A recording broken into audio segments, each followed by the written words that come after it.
ಪಾವಗಡ ತಾಲೂಕಿನ ವೈಎನ್ ಹೊಸಕೋಟೆ ಗ್ರಾಮ ಪಂಚಾಯಿತಿಯ ಎಸ್ಸಿ ಕಾಲೋನಿ ನಿವಾಸಿ ದೇವಿ ಎಂಬ ಅವಿವಾಹಿತ ಮಹಿಳೆ ತಂದೆ ತಾಯಿಯನ್ನು ಕಳೆದುಕೊಂಡು ಕಳೆದ 6 ವರ್ಷಗಳಿಂದ ಒಂಟಿಯಾಗಿ ಜೀವನ ಸಾಗಿಸುತ್ತಿದ್ದಾರೆ. ಮನೆ ನಿರ್ಮಾಣಕ್ಕೆ ಆರ್ಥಿಕ ಶಕ್ತಿ ಇಲ್ಲದೆ ಬ್ಯಾನರ್ ಗೋಡೆ ಚಾವಣಿಗೆ ತುಂಡು ಹೊಡೆದ ಸಿಮೆಂಟ್ ಶೀಟ್ ಹಾಕಿ ಅದಕ್ಕೆ ಬ್ಯಾನರ್ ಹೊದಿಕೆ ಹೊದಿಸಿ ಮಳೆ ಗಾಳಿ ಬಂದಾಗ ಯಾವಾಗ ಮೇಲೆ ಬೀಳುತ್ತೋ ಎಂಬ ಪ್ರಾಣ ಭೀತಿಯಲ್ಲಿ ಜೀವನ ಸಾಗಿಸುತ್ತಿದ್ದಾರೆ. ಸ್ಥಳೀಯ ಗ್ರಾಮ ಪಂಚಾಯಿತಿ ಜನಪ್ರತಿನಿಧಿಗಳ ಬಳಿ ಸೂರು ನೀಡುವಂತೆ ಪದೇ ಪದೇ ಮನವಿ ಮಾಡಿದರೂ ಅವರ ಮನವಿ ಸ್ಪಂದಿಸುವವರೇ ಇಲ್ಲವಾಗಿದ್ದಾರೆ.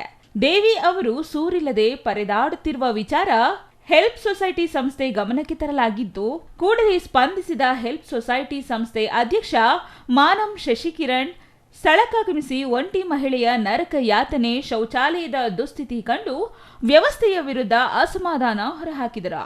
ಬಡ ಮಹಿಳೆಗೆ ಸೂರು ಕಲ್ಪಿಸುವ ಜವಾಬ್ದಾರಿ ಜೊತೆಗೆ ಮನೆ ನಿರ್ಮಾಣದ ಸಂಪೂರ್ಣ ವೆಚ್ಚವನ್ನು ಸಂಸ್ಥೆ ವಹಿಸಲಿದೆ ಎಂದು ತಿಳಿಸಿದರು. ಅಲ್ಲದೆ ಇದೇ ವೇಳೆ ಬಡ ಮಹಿಳೆಗೆ 1 ತಿಂಗಳಿಗಾಗುವಷ್ಟು ದಿನಸಿ ಪದಾರ್ಥ ನೀಡಿ ಮಹಿಳೆಗೆ ಧೈರ್ಯ ತುಂಬಿದರು. ಅವರಿಗೆ ಮನೆ ಇಲ್ಲ, ಏನೂ ಇಲ್ಲ, ಜಾಸ್ತಿ ಕರಗಡವರು ಅವರು. ಅವ್ರ ಮನೆ ಹತ್ರ ಹೋಗ್ಬರ್ಬೇಕು, ಅವ್ರಿಗೆ ಏನೋ ಸಹಾಯ ಮಾಡಬೇಕನ್ನೋ 2 ತಿಂಗಳು ಹೇಳಿದ್ರು. ಹೋಗೋಕ್ಕಾಗಲಿಲ್ಲ.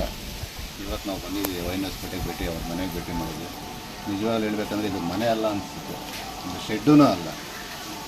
ಇಲ್ಲಿ ನಿಜ ಅಂದ್ರೆ ಪಾಪ ಏನು ಒಂದು ಪ್ರಾಣಿಯೂ ಇರಲ್ಲ, ಆ ಥರ ಇದರಲ್ಲಿ ದೇವಿಯವರು ವಾಸ ಮಾಡ್ತಿದ್ರು. ಅಂದರೆ ನಾವು ಎಲ್ಲಿದ್ದು ಅಂತ ನಮಗೆ ಅರ್ಥ ಆಗ್ತಾಯಿಲ್ಲ ನಿಜವಾಗಲೂ. ಇದನ್ನು ನಾನು ಆದಷ್ಟು ಬೇಗ ನಮ್ಮ ಶಾಸಕರ ಗಮನಕ್ಕೆ ತಗೊಂಡೋಗ್ತೀನಿ ನಾನು. ಮತ್ತು ಇವತ್ತು ಹೆಲ್ಪ್ ಸೊಸೈಟಿ ವತಿಯಿಂದ 2 ತಿಂಗಳು ಆಗುವಷ್ಟು ದಿನಸಿ ಕಿಟ್ಟನ್ನು ಕೊಡ್ತಾ ಇದ್ದೇವೆ.